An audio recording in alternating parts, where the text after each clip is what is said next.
If you've ever thought to yourself, I'd rather just read about this than actually do it, you're not alone. The Enneagram 5 newsletter exists to help you move from knowing to experiencing. Every Saturday, you'll get insights designed to help fives grow without overwhelm. Sign up for free today at enneagram5.com/newsletter or visit the link in the description. Now on to the show.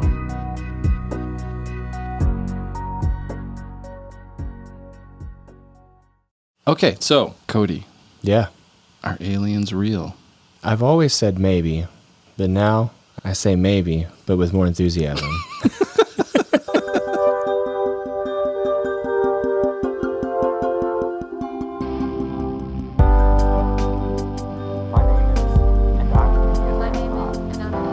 My name is, and I'm an Enneagram Five. My name is, and I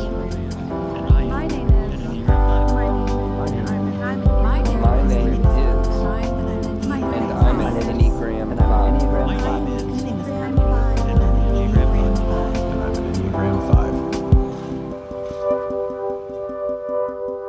All right, so in preparation for this conversation, I had Cody watch a bunch of UFO documentaries and videos. Yeah. And it might seem a little strange that we're talking about this on an Enneagram 5 podcast. There is a method to my madness of why I wanted to have this conversation.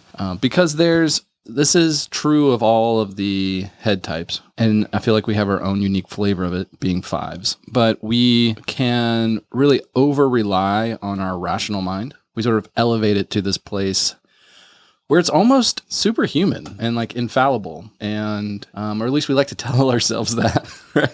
Yeah, for sure. And the challenge with that is often how we perceive things in our rational mind doesn't line up with our lived experiences. And so we're left to reconcile that. And it is not always pretty. Yeah, it's a mess.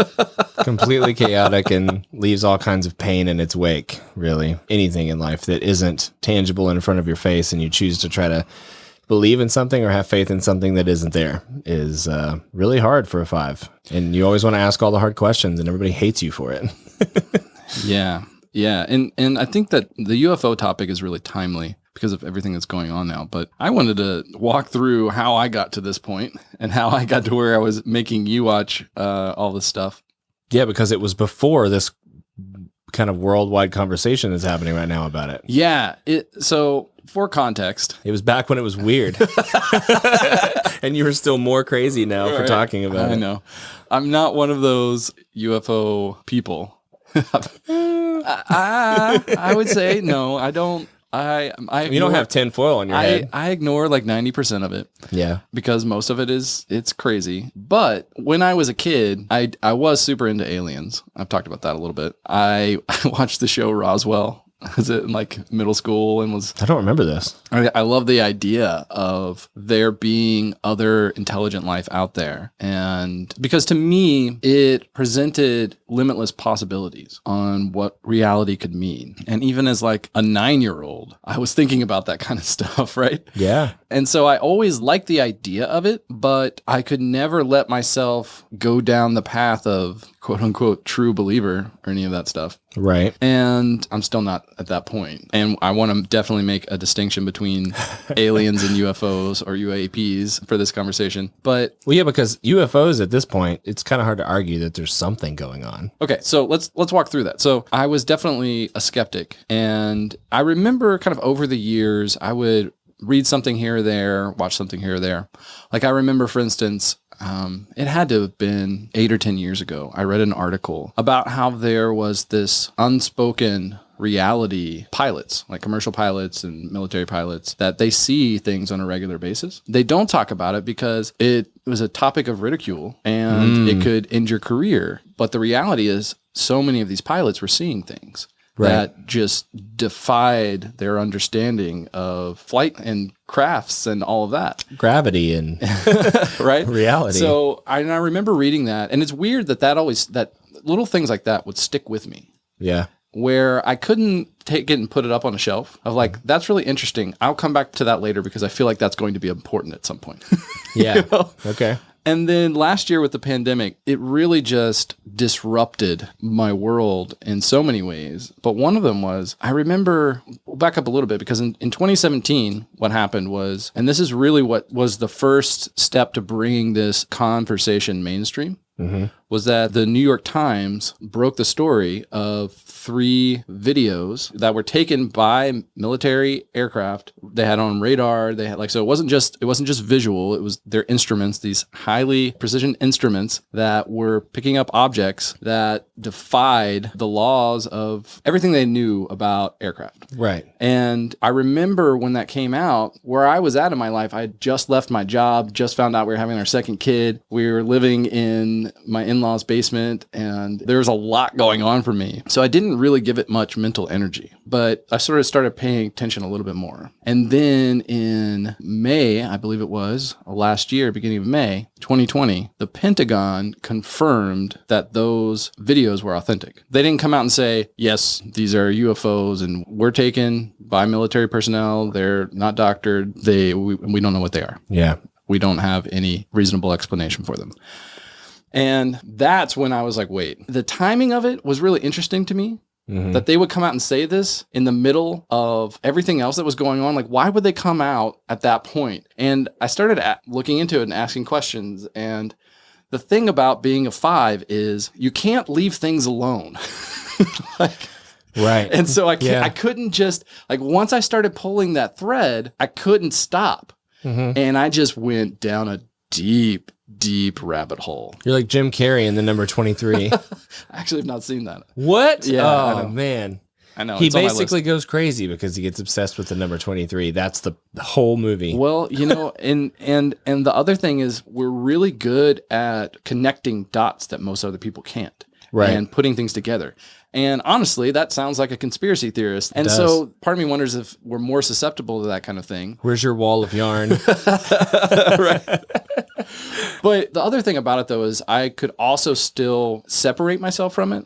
It was more like a really fun and interesting thought experiment. And it was a form of escapism for me as well, because Sure. I wanted to be distracted from all of the craziness that was going on and, being trapped in a 2-bedroom apartment with 2 toddlers and a pregnant wife and the anxiety around having a baby in the middle of a pandemic and everything with my business that was going downhill and just super stressful, right? This was a great way to distract myself from all of that. And I went in deep, man.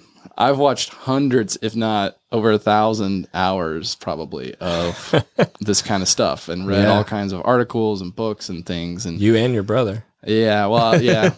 So it's been interesting to me because I started down this path a year ago. And it's one of those things where when it's all kind of theoretical, it's fun to kind of sit and watch and just observe and look for clues. Like, is there any evidence that any of this stuff is actually happening? Right. And there are people, they call them insiders, right, that say this, and this is going to happen. And then it's really interesting when you start seeing those things happen. That's when and this whole thing has really just broken my brain. Yeah. Because if you follow that through, first of all, let's just get rid of all of the garbage, right? Let's just focus on the fact that this has most recently, the big thing that really brought it into the mainstream conversation is the feature on 60 Minutes, right? Yeah. And so if we just focus on that for a minute, what they're saying, a lot of people get caught up on the videos. It's easy to come up with all these theories trying to debunk the videos. What's more compelling to me is the eyewitness testimonies of people who are very credible, who are professionally trained observers, who know how aircraft, what it's capable of and what it's not capable of. And then the things that they're describing, and it's not just the videos too, it's they're picking things up on radar and all of these other sensors that don't make sense. And so, for example, they've observed them going 13 to 14,000 miles an hour. They're doing... Really? Yeah. I didn't know this. Yeah. They're doing 600 to 700 Gs, which 10 to 15 would tear our aircraft apart. Right. They're doing high-speed right-angle turns. They're breaking the sound barrier without any kind of sound. They're seamlessly... Wait, how do they break the sound barrier? they're without going sound? faster than the sound barrier, but they're not. There's no sound of them breaking a sound barrier. Oh, right. They're going so fast that they should be causing heat from the air friction. Yeah. But they're often cooler than the temperatures around them. They're seamlessly transitioning between air and water. Coming in, they've been clocked going from 80,000 feet to sea level in less time than it takes for the radar to blip, so like less than a second. Yeah. They're doing all of this without any visual signs of propulsion. So how we take air in and we throw it out the back, and that's what pushes us forward. There's no Right. visible signs of that. There's Yeah. no wings. There's nothing that would indicate our understanding of propulsion and how we move through space. Yeah. You're left with only a few options at this point, right? Either we have leapfrogged by 1,000 years our current technology and have been keeping it secret in Which the States. is what a lot of people say. Some other country has done that, and it's the most massive failure of U.S. intelligence that's ever happened. Or these things are from either another planet or another dimension or us from the future, something that's like non-terrestrial, non-ordinary reality, right? Which I will say, I know I'm supposed to be playing the skeptic in this conversation, but I have an easier time believing that than we made this up and somehow nobody knew about it. I know that that's like a normal theory at this point, and people are trying there's a narrative that's happening that I've been seeing come through kind of the mainstream about people saying it's crazy to think that it's aliens, it's obviously us. And I'm like, is it obvious? Because how in the world did we come up with technology that advanced without steps between? It's like evolution. You don't jump ahead in evolution. There's steps that there's evidence that we got there somehow, and there's no way we wouldn't know about it. Right. So that kind of brings us to the next stage of this questioning, right? Yeah. So we just kind of look at what's being reported, observed, that's been from very credible sources, that's been verified by multiple witnesses, multiple means. Something is happening. This is the part in the conversation where I'm a little bit afraid we're going to lose everybody who's been listening to us so far. If this is the if this is the first episode, I just stop, go back and listen Please to some go back. more before you listen. Give us a chance. We're not insane. Okay, so if you kind of take all of that, then the next question becomes whether or not it's from us or it's from somewhere else. Both things have very massive implications. Yes. The next question, though, is how long have we been observing them? Mm-hmm. If you just look at what was on 60 Minutes, so one of the main witnesses was Commander Fravor, and his story was about, they call it the Tic Tac UFO because it looked like a Tic Tac, right? And the cool thing about the 60 Minutes piece is he actually had his wingman on, and this was the first time she came out because there were two planes. And it was the first time she came out in public, and because she would never wanted to be like a public figure. Right. But I had heard him talk about her in other interviews and never actually said her name because he's like, I know she doesn't want any of this attention. And so I'm not going to say who she is. But Yeah. the fact that she came out for this, I thought was really cool. And her reasoning behind it was she wanted to remove the stigma because it's something that we need to have a serious conversation about. Yeah. And so anyway, if you just take that story that happened off the coast of San Diego, that happened in 2004, which means 17 years have passed. Right. So even if nothing has ever been observed before that, that means it's 17 years have gone by where the reality was true then, but all this time the government has been saying nothing exists, we're not looking into it, basically gaslighting us, saying that we are the tinfoil hat conspiracy theorists for even like thinking that they'd be covering something like this up. Asking the hard questions. Right. Right. And so it's been a joke for a long time, really since the 70s. I was going to say the 70s, yeah. When Project Blue Book happened in the late 60s. And basically, it was essentially a disinformation campaign because Having people in big alien suits come on stage. Are you talking about that? Where they No, have that on TV? that was after the Phoenix Lights. Okay. They had experts, these scientists, come in and debunk all of these sightings. Right, under the guise of we're trying to find out the truth. Came out later like that some things they were doing were actually misinformation, and Like they admitted to it? I'm trying to remember that part. I'm not sure the credibility of that Sure. Okay. statement, so I'm not Right. going to go out and say that. I know that Dr. Alan Hynek, who was leading that, there was one instance where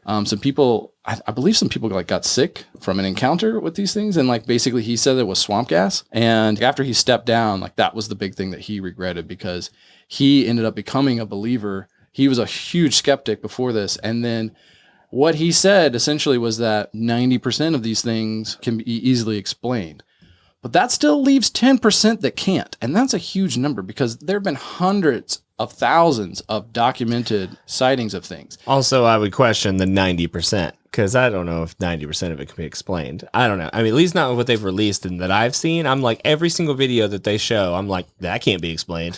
How is that supposed to be explained? Like, Well, I mean, there are a lot of people who just don't know anything about, nature, and they see certain things in the sky and they think that it's something, but it's something else. But okay, but hang on. I saw a video. oh, was it on YouTube? No. No, You're supposed to be the skeptic here. What's happening? But I saw a video it was a video that they were talking about. I'm pretty sure that this was one of the verified videos where some kind of craft, you've probably seen it. You'll be able to tell me, actually. I probably sent it to you. You probably did. The craft came up out of the woods and came across the mountain line and then came at the camera a Star Trek style. Yeah, that's actually one of the most credible pieces of footage that I've seen, because they went through in detail, they analyzed it and showed it was shot by a drone, and this was in, I think, like 2019 or something, 2018. Yeah. It was shot by a drone, so like 4K footage, like really high quality footage. Yeah, it was nuts. And they went through all the possible scenarios of what it could be, and went through and did the measurements with like the parallax movement and all of these things to show why it wasn't any of those things. Yeah. So that was really, really compelling. I mean, that thing flew right at the drone, and it was so fast. Yeah. And I was like, what? Yeah. And also, where was it under the trees? Why did it come out of the trees? So many questions. I had so many questions at this video.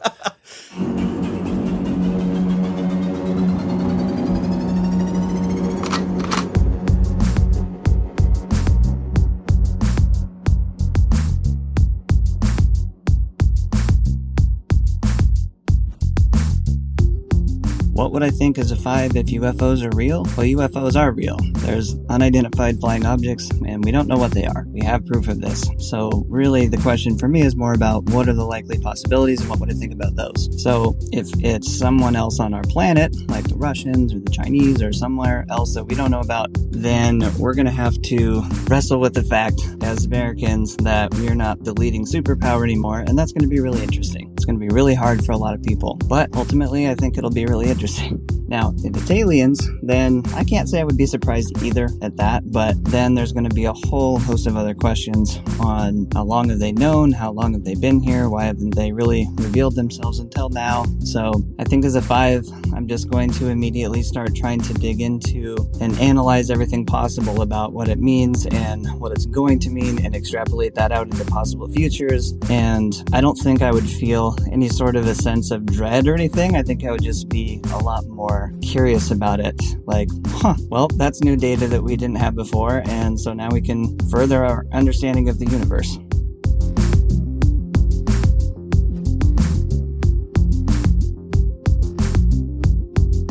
The interesting thing is, I've watched some videos of people who are supposedly, they worked for Air Force intelligence, counterintelligence. In the a specific example of this is Richard Doty, who worked in counterintelligence for the Air Force and Department of OSI, I think is what it's called. Okay. Special Investigations, Office of Special Investigations. Mm-hmm. And now that he's no longer serving and he's out of the government, he has been for a while, he's come clean on a lot of stuff that's no longer classified. And he's talked about how he has, it's really easy to put little kernels of truth with misinformation, and especially inside of something like the UFO community, and they just run with it. And all of a sudden, it's really easy to discredit them because they plant these things that are easily debunked later on. It makes it look like if you debunk one thing, then it's easy to believe that none of the rest of the stuff is true. But if you follow that thread of how long has this been going on, right, then you start looking back at, what you're talking about with the Phoenix lights, where thousands of people saw them, right? Yeah. And then they tried to explain that away. And I believe the governor made a joke out of it and was on TV in an alien costume. Yep. And people were pissed because they knew that it wasn't ball lightning or swamp gas or whatever explanation. So he got a lot of ridicule and ended up kind of recanting that, but the damage was already done. And then you're in the 90s at that point, and then you look at Bob Lazar's story, which 20-something years have gone, 30-something years have gone by since he experienced these things in the late 80s, early 90s. He came out with his story, I think, in 90, 91, somewhere around in there. And his story is he was a propulsions expert and got recruited to go to, I believe, S4, which is part of Area 51 and was asked to examine this craft and see how it works. And then the story that he tells is that we were able to fly them ourselves. And he took his friends out to the forest when he knew that they were going to be test flights and showed them, what was going on, them doing these crazy high-speed maneuvers and stuff that we can do with conventional craft. And so then you're like, okay, well, do we have craft that we can fly that's not our own? Did we reverse engineer anything? Yeah. And then you keep moving back in time, and then you go like all the way back to the 40s and the 50s of like the Battle of Los Angeles, where I want to say like the entire Navy and like they unloaded pretty much all of their ammunitions on these objects in the sky. That were just sitting there over LA, that most of LA witnessed this stuff. Yeah. And then they tried to explain that away too. And then you go into like World War II with the Foo Fighters of these balls of light that were following these planes around. Yep. And so where does it stop? Who has known about this? How long have people been trying to cover up? And here's the thing, if this is true, if this is actually part of our reality, that there are these, well, even if we don't know what they are, right? That there are these objects that defy our understanding of things like physics and aerodynamics and propulsion and all that stuff. And if that is true, and we've really been living with it all of our lives, but we've been told that it's not true, what the fuck else is true? Like, that's what's been breaking my brain, is that I can't not extrapolate that out to like, what else have I been believing all my life was complete bullshit, and now I am questioning everything. Yeah. Is Bigfoot real? But these things that just have never fully made sense. But there's a whole other piece to this, and kind of where I'm going with this, where the downside, we as fives love to think of ourselves as independent thinkers. Mm-hmm. And that's true in a sense, because we like to ask the hard questions. But there's a flip side of that, which is our biggest fear is being seen as incompetent. Yeah. And there's this thing that can overpower the independent thinking, and that's the ridicule factor. We can't undercount that. Because if you go back in time, there was a time not too long ago where people were ridiculed for trying to say that germs were a thing. Yeah. Right? Sure. That wasn't that long ago. Yeah.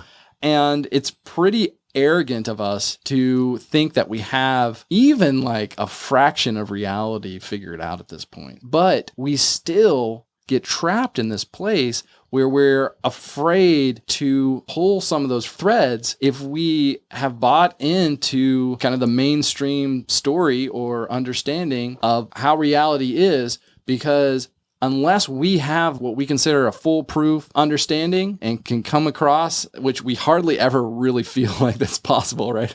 Right. And unless we have that, it's going to be difficult for us to keep pushing forward and moving on, because we're afraid that we're going to be thought of as stupid or incompetent. And there's a lot for that, especially in the ego side. There's a lot riding on that for us. I would say, especially because we tend to be in more scientific fields as fives on average, I think. And so then our careers could even be tied to that. Right. And it's almost like a grand illusion where I've seen it. And I say this speaking from experience, where like this has been I feel like I'm starting to come out of an illusion where I thought, I'm smart enough to not fall into the trap of thinking that UFOs are real or a thing or whatever. And now my whole world's being turned upside down. I think this is a good place to tell a story. Okay, do it. I think that it's a good story. It's a story I've lived with my entire life and had to try to figure out what it means. Okay. It's not a first account, but it is a really close proximity story. So my family loves to go to St. George Island in Florida. It's in the Gulf, and I want to say this is a place where there have been a lot of UFO sightings kind of across the Gulf. But when I was a kid, maybe 9 or 10 years old, my parents were up. They were both awake, sober, sitting on the kind of the deck that overlooked the ocean, sitting out there by themselves. And where this is, there's no street lights, there's no city lights. You're miles and miles away from everything. So it's really dark. You can see the Milky Way very clearly. Everything's very, very dark there. Sounds awesome. It's great. It's amazing. And it's also, there's no sound there except for the waves. And it's the Gulf, so it's not that big of waves. It's pretty, really, really quiet. So one night, my parents are sitting out there. They're looking out in the ocean. And as you do, you're looking out in the ocean and just kind of gazing out. Well, all of a sudden, my dad sees this light what is that? They can't figure out what it is. It's like a golden yellow light. They can't figure out what it is. It's way out in the ocean. Looks pretty big. They're like, well, maybe it's a boat. Okay. They keep watching it, and it kind of moves up away from the horizon. Not a boat. Then 3 of them appear in different succinct patterns. 1, 2, 3, 1, 2, 3 off. And they do a few different patterns. My dad's going to correct me if I'm telling this story wrong later. But this is how I remember it. I've thought about this my entire life. And then, so they see it happening. Then without any sound, the moment the lights go off, cross the sky in a different place, go on, come off. Then they all 3 come on right above them. Right above them, no sound, no nothing, cannot figure out what to do. They're looking at it as quickly as they're looking at it and start to ask the question of what the fuck is that? Lights go off, no sound, they're gone forever. Oh my God. I've never told you that story. No, you've never told me the story. So my entire life, Were you waiting for this conversation to tell me the kind story? of, yeah. I knew it would come up in organically. 12 years in the making. This happened, and they told me about it. I remember. I mean, it was a few years later. My dad telling me this story. I mean, I could just see it in his face. He had no idea what it was. It was just it. And so every time I see videos of lights in the sky that do the same patterns and the same things, I think of my dad's story, who told me this before videos were surfacing on the internet with these lights. Right. It isn't like he made it up or saw it somewhere, you know? Yeah. Very strange. Can't figure that one out. And, of course he thought it's, he's a 5. He thought aircraft of some sort, that something's going on. But how do you explain it traveling from one place to another without any sound and then being right over him with no sound and then going away? I don't know. Can't explain that. Don't know the answers. I don't even know what to do with that, Yeah. Like, what do you do with that? I don't. Because, I mean, you kind of logically have a few options, right? You've got, what they saw was some sort of optical illusion. Sure. What they saw was... I believe it was a new moon, too. I believe there was no moon in the sky, so it was a dark sky. Okay. They're liars and they're making it up, right? That's another option. They were on acid and they, right? Yeah. Or they legitimately saw something that was produced by a means that we don't understand.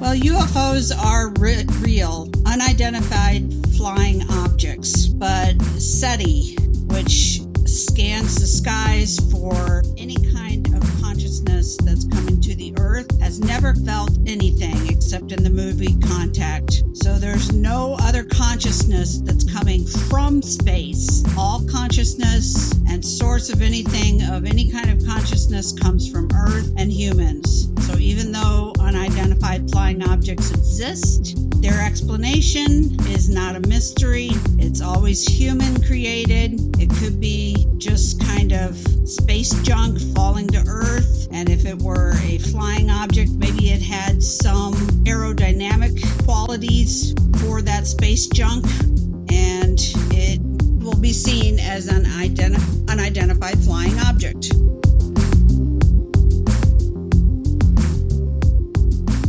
I talked about extrapolating out kind of the first question is like, how long has this stuff been going on, right? Right.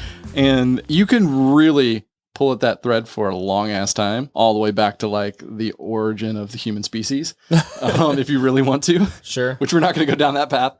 But the other question is, what does it mean for our future? And there's a piece of this too. Like, Bob Lazar is not the only one who has stories, like credible accounts of us reverse engineering this technology. And so then you've got to ask, okay, let's just play a thought experiment around, let's say that's true. Let's say that at least a portion of these crafts are either human made or human controlled based on alien technology or something crazy like that, right?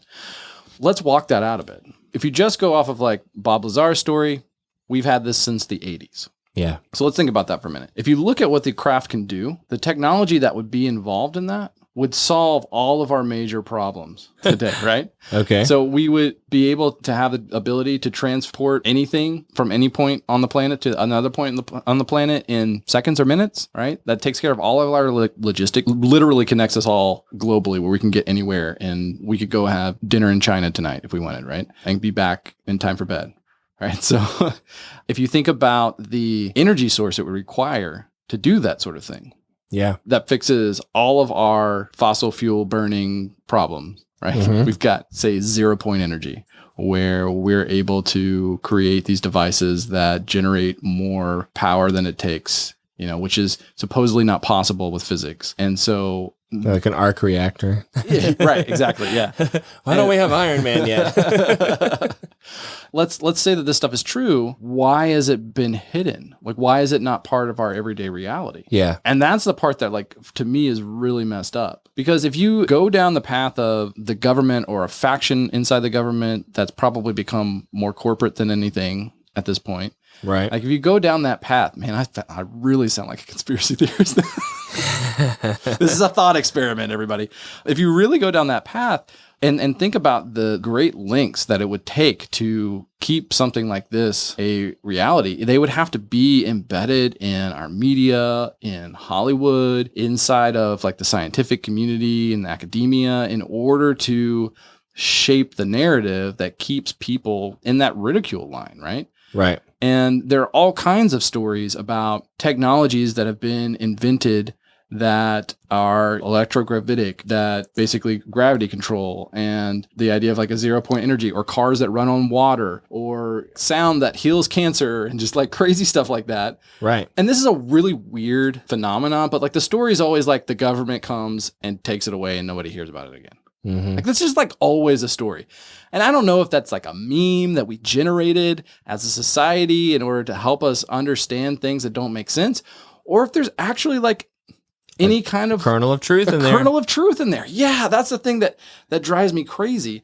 And as a 5, I want to know what's true. I want to know as much about reality as I can. And that's why politics for the longest time, I wanted nothing to do with it, because it's just, you can't know what's true in politics, right? Right. And any kind of secretive government narrative, I don't really want to do anything with that, because that's another thing. Like, you're just never going to know the truth. Yeah. And that drives me insane.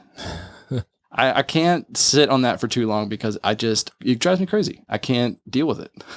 I get it. I'm the same way as you, except add a layer of anxiety in there that makes you spiral out of control. And that's me. I kind of like the nihilism of it, of just like we're all fucked and the government's, we're all just puppets to this global cabal that is manipulating us. And so, I mean, everything's meaningless. All right, cool. Well, Kernel of truth. you know, Right? I'm weirdly kind of okay with that. Like, Yeah. I mean, I would be okay with that because it's an answer. yeah. Even if I know who the bad guy is, at least there's a bad guy and I know who it is. Right. And that is the other dangerous part of this, is because we're so good at piecing things together and connecting these dots. Right. When I started going down this path, I'm like, if this is true, this makes everything in the world make so much more sense. Yeah. Right. And that's a scary place to be, because the narrative around that is our brains are really good at finding patterns. I mean, our brains are pattern recognition machines. Like, that's basically what they are, right? Yeah. And they take in sensory, like, input data, they recognize patterns, and then they essentially construct in real time a hallucination that we perceive as the reality around us, right? Right. And so as 5s, we're especially attuned to that, I think. And so when we can start connecting the dots, it's like, oh, this makes so much sense. But the narrative is that because that's like, it's part of, like, that's a feature, right? But it can also be a bug where, like, we see patterns where there are no patterns. Right. And we want to see patterns. And so it's really easy then to dismiss that as, that's just my brain trying to convince me of a pattern to help me make sense and create meaning in the world where there is no pattern and meaningless. But the flip side of that then is, well, is that just a narrative that's been woven into our society to kind of keep us from asking those questions and connecting those dots? And that's when my brain goes into overdrive and just like shuts down. I would say no. That's not. I don't think that's a narrative that's been fed to you. Okay, but here's the scary part. If that's the case, we're all human. So who's the person behind the curtain? Oh, don't get me down that path, right? Because they're doing it too, right? Like that means by feeding. Well, I don't. It's hard. We're getting into a loop. It's getting into a loop. It's coming full circle. No matter what I say, it's going to come back around. I will say this, like the mainstream media, even if you view yourself as someone that's outside of mainstream, the mainstream media has a huge influence on all of us and society and how it functions.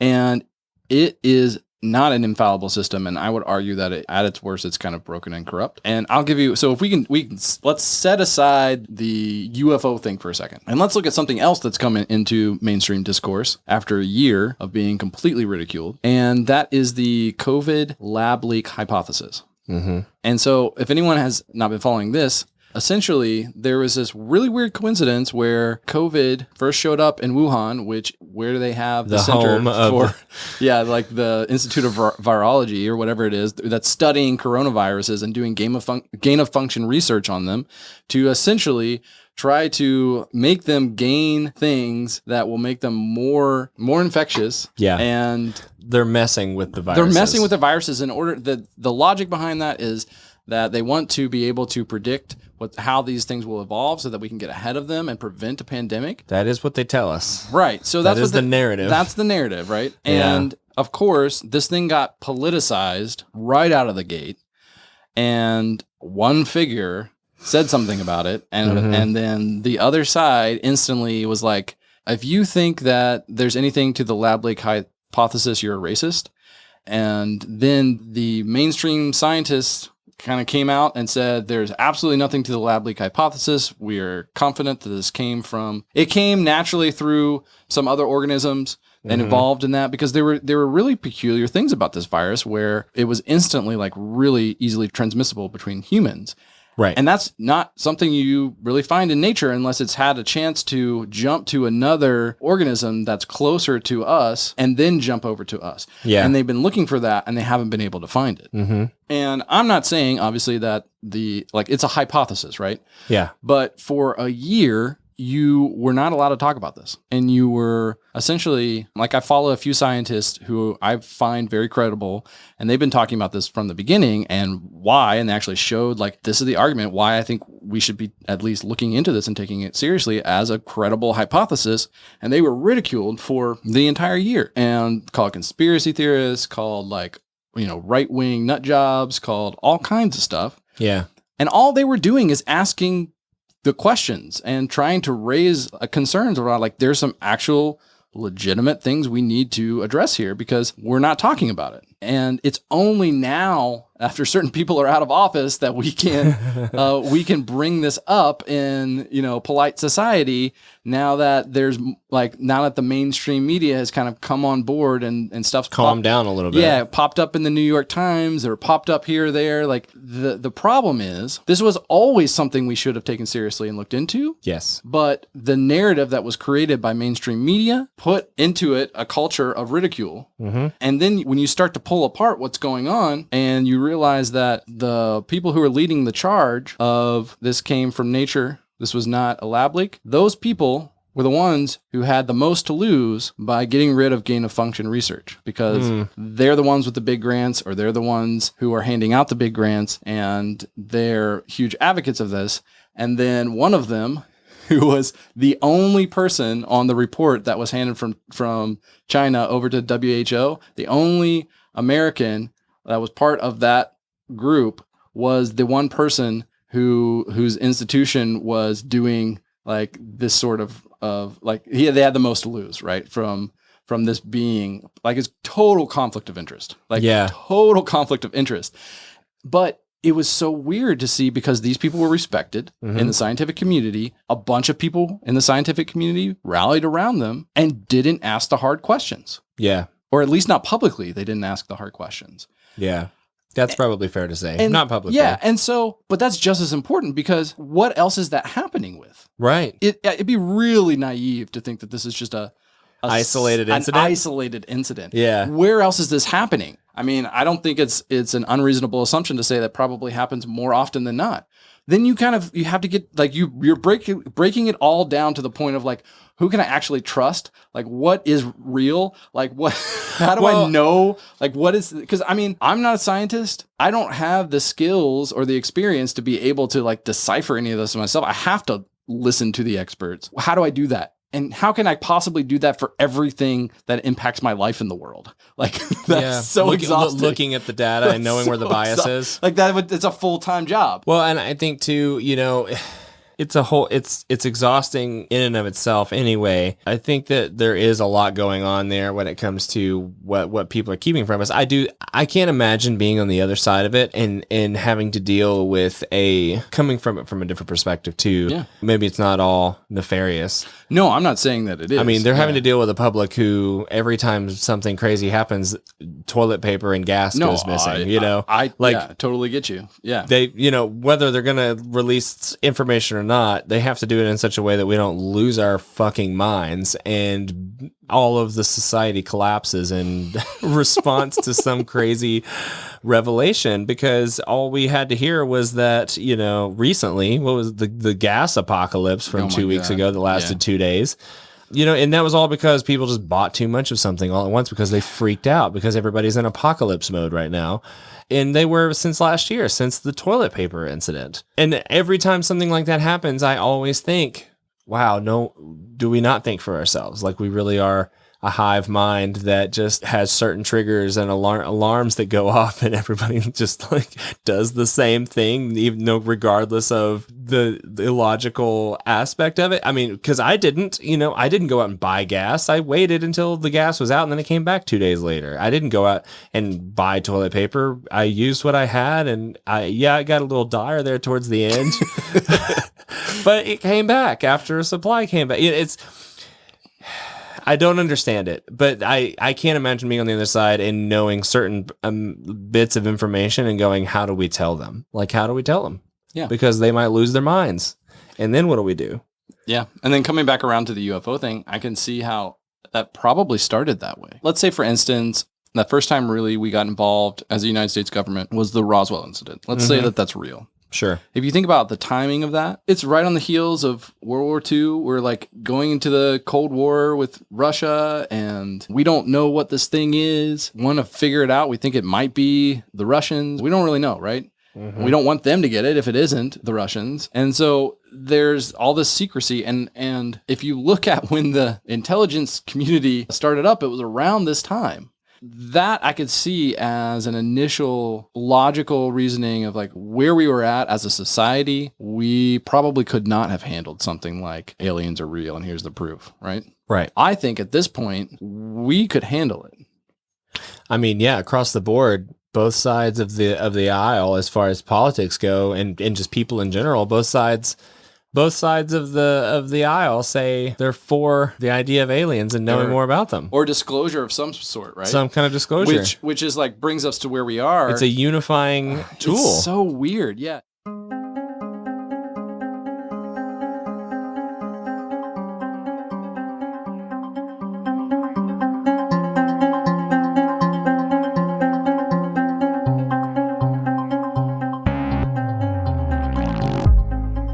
UFOs being real would probably send me into a couple-week-long stint of learning everything I know about them. As a 5, I always find new subjects and try and find out as much info as possible, no matter what it is. If it's a new topic or something someone introduces me to, I'm always looking for new information on this subject, and I don't think UFOs would be any different. I think it helps me fill the desire of being seen as competent, and the announcement that UFOs are real would probably send me racing to know anything and everything I can find about it, just in case it ever came up in conversation, I guess.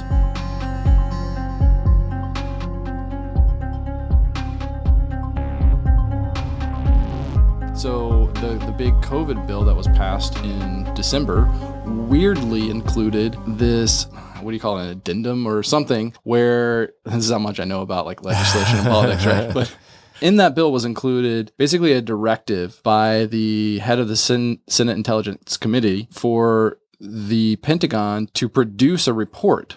Mm-hmm. But there's a report that's coming, and they gave him 180 days. And so in June, I believe the end of June, 2021, which is very soon when we're having this conversation. As we're having this Yeah. conversation, recording it, At some point in the next few weeks, there's going to be a report generated. I'm kind of in the camp that it'll be a big nothing burger for the most Yeah. part, like nothing that I hadn't heard before, and it probably wouldn't, at least with the part that gets released to the public. Yeah, for those living under a rock in the UFOs Right. world, it'll be a huge thing. Right. And that's kind of what's been part of this whole, like the 60 Minutes piece and some Yeah. other mainstream outlets that have picked this up. It's all very high level surface stuff to me at this point, because Right. I've been down the rabbit hole for a long time. Yeah. But for people who weren't even, like, it wasn't even on the radar, like it's really, really big news. And the fact that we're having this conversation at this level is really strange to me, especially because I've seen this happen. So there's this whole push for what they call disclosure, and that's been happening for a long time. It's been a big push for decades. Yeah. And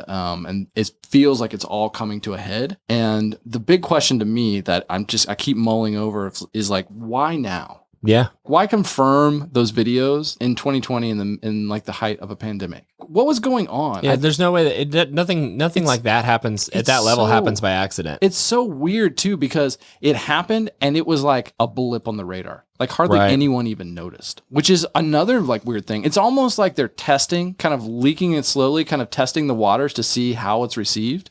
Yeah. And now it's at a point where they're like really bringing it to a boil. Well, sure. And like, will the report say, will it be a whole bunch of fluff with like, again, kernels of some new truth in there that people may grasp onto or not? And they'll see how we respond. Who knows? I'm interested to see it for sure.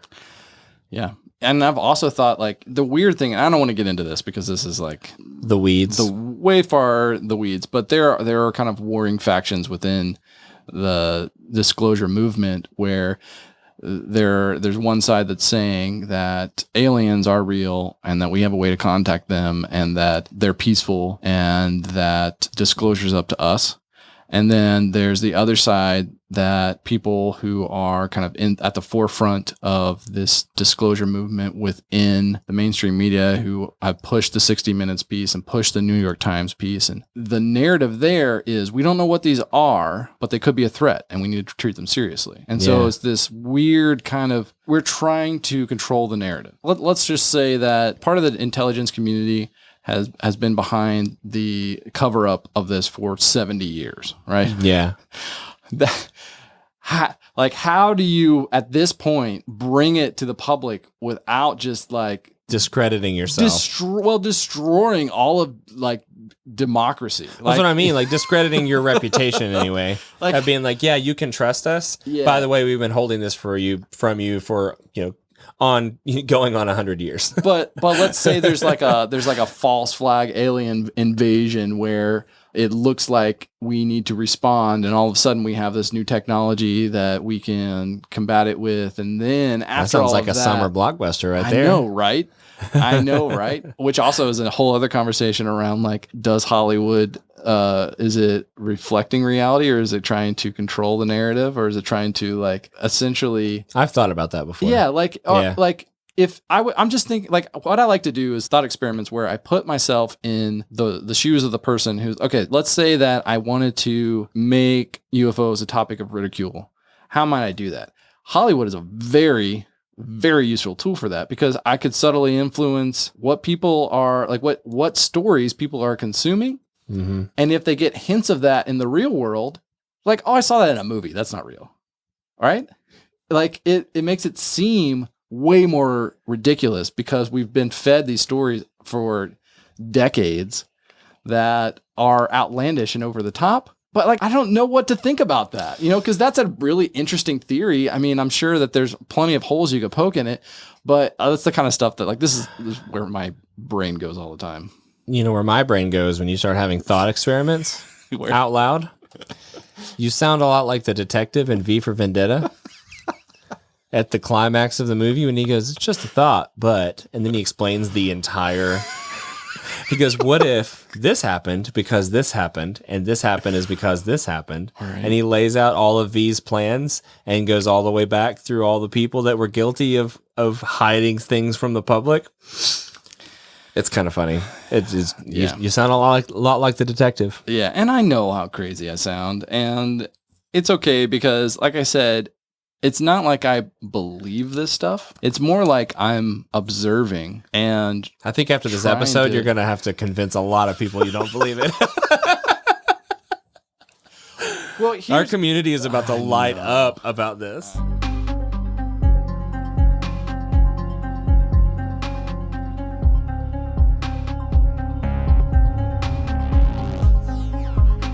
As far as UFOs go, I'm about 95% sure that there's life on other planets. I'm also a Christian, so those two convictions together can keep me thinking forever. I guess I'd have more questions than thoughts on them. Like, did they fall too? Are they broken and an absolute mess like us? I mean, what's their society even like?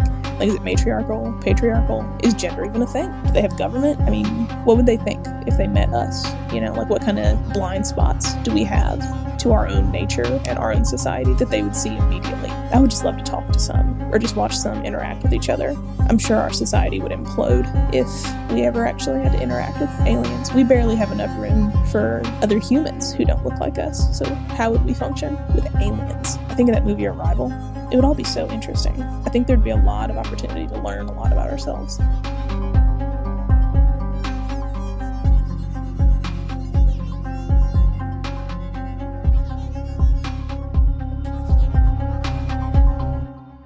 But here's the thing, like, I'll watch, because I don't just watch like one source. Like, I watch debunking stuff, and I'm like, are they making a compelling case? Weirdly, at this point, most of the time they don't. Every once in a while they do, and I'm like, okay. So let's just go back to the drawing board. Like, what do I actually know is verifiable? And I know that at the very least, the Pentagon confirmed these videos. And so that's kind of like my anchor that I keep coming back to, of like, okay, I'm not completely crazy. Right. So let's go back. So I just kind of like construct and deconstruct and reconstruct this thing over and over and over again. It doesn't really get me anywhere, but sometimes it's a whole lot of fun. Sometimes I'm like, I just need to stop and take a break because I'm going. But as you said, because you're a 5, you can't stop now. I can't. You've pulled the thread. I can't. So no matter where you get, if it doesn't make sense, you hit a dead end, you got to start over, but you can't just leave it on the table once you've started over and go, well, okay, I didn't figure it out. Now you have to reconstruct again. Yeah, I need to come to some kind of conclusion. What that is, I don't know. Well, chances are, because of our audience, you've done that to at least a percentage of other people now.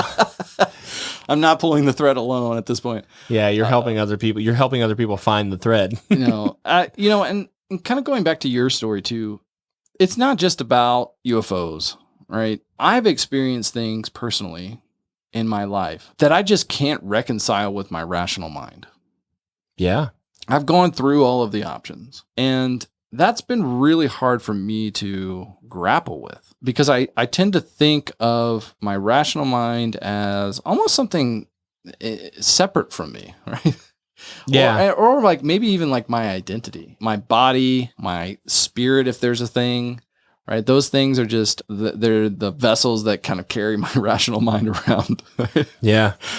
I guess the point I want to make in all of this is that, we tend to get trapped in this dualistic mindset of either this is rational or irrational. Mm-hmm. Or this is real or it's fake, or this is right or wrong, whatever these things are. The times when I have felt like I have uncovered glimpses of true reality are the times when I get rid of that duality. I guess I stopped trying to rationalize everything, and I stopped trying to essentially use my rational mind to cancel out all the other pieces of me, and instead integrate my rational mind into the other pieces of me. If that makes sense. Yeah. And that's when I feel the most, it sounds kind of cheesy, but like that's when I feel the most kind of connected with the universe, where I can get to a place where I'm not shutting my rational mind off. Like, I'm not shutting my brain off. Like I'm still have these capabilities of reasoning and all of this stuff. And I don't want to shut those things off. I don't want to be like this automaton, like, I can't think for myself at all.